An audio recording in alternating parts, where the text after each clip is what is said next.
de lejos, caminos de tiza, abriendo surcos este oficio labrador. Un banco solidario es un banco que siempre te va a dar una mano.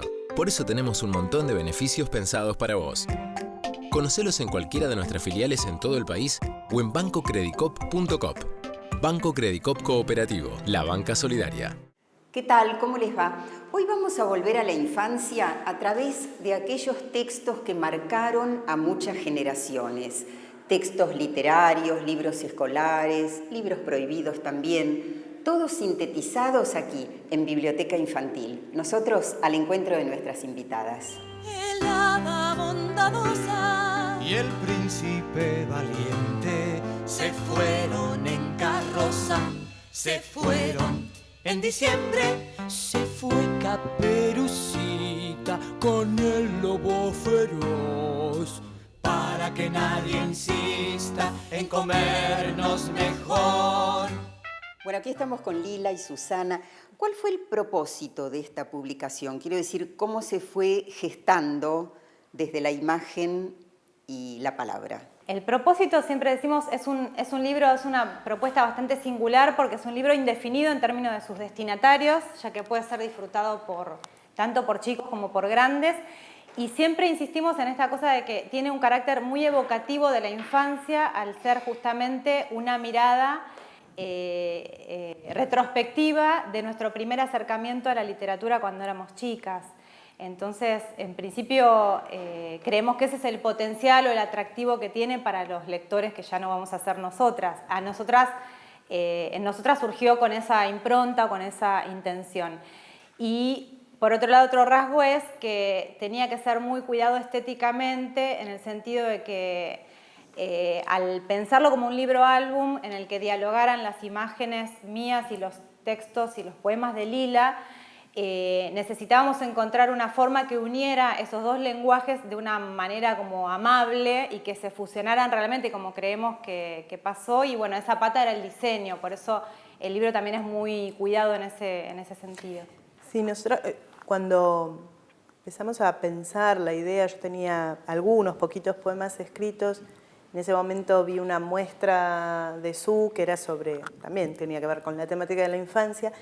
Y yo pensaba, esos eran muy poquitos poemas, o sea, no llegaban a ser ni un cuarto de libro, pero siempre me daba vueltas la idea de que si algún día publicaba esos poemas tenía que ser en un libro que fuera ilustrado, que fuera un libro entrañable, porque si bien me gustaban como poemas, no me parecían en sí mismos con tanto sentido, sino que los pensaba dentro de una unidad que era esto, la vinculación con la ilustración, que en la infancia es fundamental. Uno recuerda los libros que leyó primero por la ilustración que tenían, cómo era el Pinocho, cómo era el elefante, ocupa mucho espacio, cómo era, qué sé yo, bueno, cualquier libro que uno haya leído y recuerde, o los libros escolares mismos.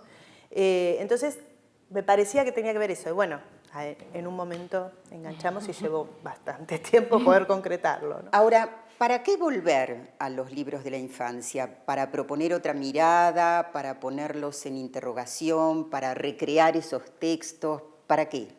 A mí me parece que para todas esas cosas, fundamentalmente para ponerlos, para tener otra mirada, ¿no? Y para hacer, hay algo que dijo María Pía López en el prólogo y que lo dijo también en la presentación la semana pasada en el Museo del Libro.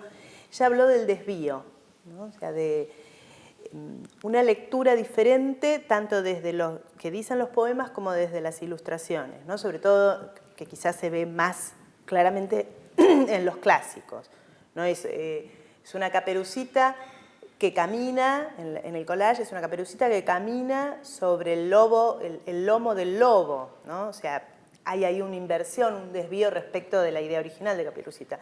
En el poema de Caperucita, Caperucita le reprocha a los demás que solo le recuerden que ella una sola vez en su vida se atrevió a caminar por un lugar que no correspondía. Entonces hay todo el tiempo eso.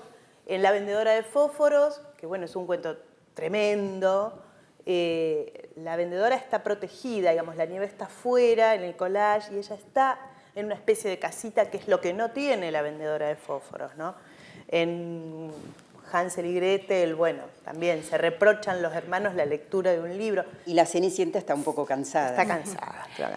Y yo pensaba también que, así como nosotras decimos que los libros que leímos en la infancia nos constituyeron como personas, o sea, que nos transformaron, también pienso que uno hoy ha transformado su recuerdo de ese contacto con Pinocho, con Hansel y Gretel, con la Cenicienta, con los textos escolares. Entonces, decimos, el pasado no es una cosa congelada, sino que también se va transformando a medida que su subjetividad cambia, sus experiencias de vida.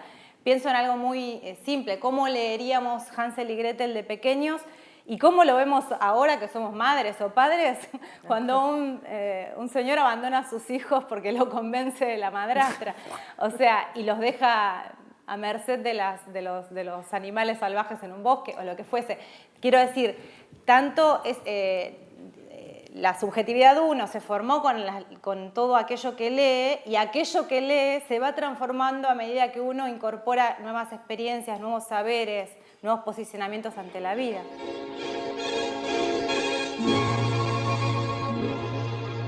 Once upon a time, in a faraway land, there was a tiny kingdom.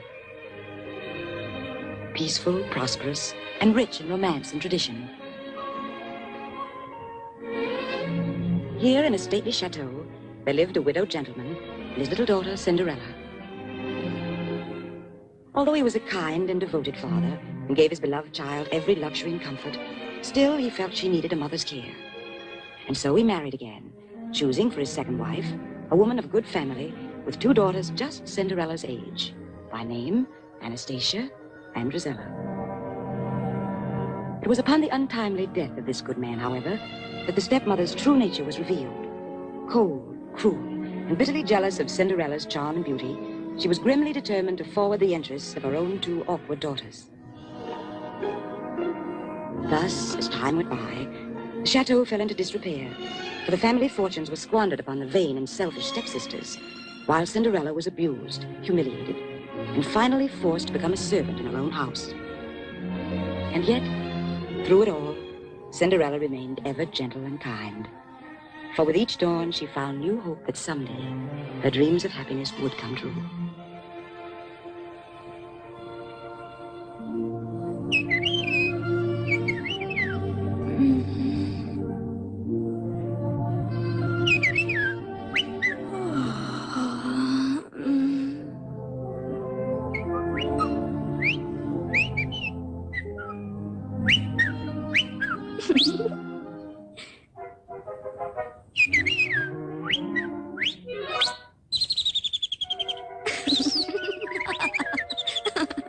Well, serves you right, spoiling people's best dreams.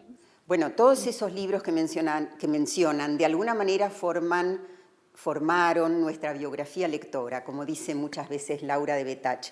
Ahora, ¿qué evocaron en relación a los libros escolares? Me refiero a los diccionarios, los manuales, los llamados libros de lectura. En ese sentido yo creo que es más complejo porque se mezclan un montón de cosas. Nosotras, además de poeta, Lila, y artista plástica, somos licenciadas en educación, o sea que tenemos respecto del objeto escuela y su materialidad, pensamientos, saberes, posiciones que a la hora de hacer una revisión de ese pasado indefectiblemente se interfieren, ¿sí?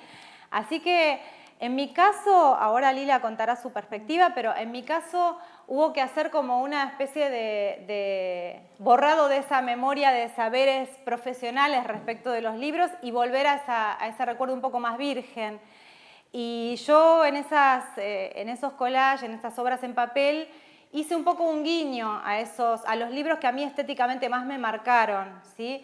Los estampados que tenían las niñas, esos ojos bien abiertos con unas pestañas marcadas, esos cabellos, o sea, lo que necesité es conectarme con esa estética y que yo creo que a mí también me formó como artista en un punto. Son los primeros contactos con una imagen visual, los de los libros, que de alguna manera quedan en un inconsciente allí depositados, ¿no? ¿Recordás qué libros eran? Yo recuerdo Colorín, creo que ese claramente me parecía como muy rico y es el que yo, digamos, le hago un guiño o un homenaje. Particularmente esa estética me parece como muy contemporánea, diría, muy de avanzada. Totalmente. Y agradezco haber tenido contacto en la escuela con esa imagen visual que creo que es muy poderosa, que aún hoy seguiría siendo muy potente, digo. Y el pequeño Larousse ilustrado. Tantas cosas ya se han ido al cielo del olvido, pero tú sigues siempre a mi lado, pequeño Larousse ilustrado. ¿Cuántas veces me abriste la puerta para ir a jugar en voz baja una isla desierta por un mar dibujado en el mar? Todavía eres el embeleco de una infancia que tiene. Una cosita respecto del tema de cómo nos vinculamos con los libros escolares, ¿no? A mí, yo personalmente creo que me pude vincular sin casi interferencias con mi infancia y los libros escolares, porque para mí los libros escolares, más allá de los que yo usaba en la escuela, eran libros que estaban en las bibliotecas de 2 tías mías, maestras normales, a quienes yo les dediqué el libro. Una de ellas, bueno, ya no está, pero está en mi corazón. Y eran libros que yo veía en esas bibliotecas, además algunos de ellos los usaba en la escuela, pero los que más me atraían eran los que yo no usaba en la escuela de sus bibliotecas. El libro volador, páginas para mí que sí tuve la suerte de usarlo, mi amigo Gregorio. Entonces, para mí fue una conexión desde ahí muy rápida. La del diccionario también, porque yo creo que es casi una experiencia universal, ¿no? La de los chicos buscando la palabra prohibida. Y ahí también está de nuevo el desvío, que es un desvío que uno comete como niño, ¿no? O sea, indefectiblemente vos tenés que buscar, no sé, vórtice, y vos vas a buscar, bueno, no quiero decir ninguna palabra grosera, pero indefectiblemente uno va a buscar una palabra con B que además encima está buscándola mal, porque vórtice se escribe con B larga y otras con B corta y otras que piensa se escriben con B larga, ¿no? Entonces, para mí eran directamente experiencias infantiles. Estoy pensando en la cuestión de la materialidad, de quienes vivimos esa relación con la literatura en el formato libro en papel. Estaba pensando que somos quizás sujetos anacrónicos. Yo particularmente no sé si voy a ceder a las tentaciones del ebook y sé que mucha gente lo hace, pero hay una cosa fetichista de relación que nos ha forjado. El placer de la literatura viene conectado con un placer por la materialidad del objeto, que por eso también quisimos que nuestro libro fuera un objeto bello y atractivo. Bueno, de alguna manera un homenaje a todos esos libros. Exactamente, y digo, si en este amor también prontamente nos vamos a sentir quienes tenemos esa relación con el objeto del libro, seres anacrónicos, posiblemente. Vienen de lejos caminos de tiza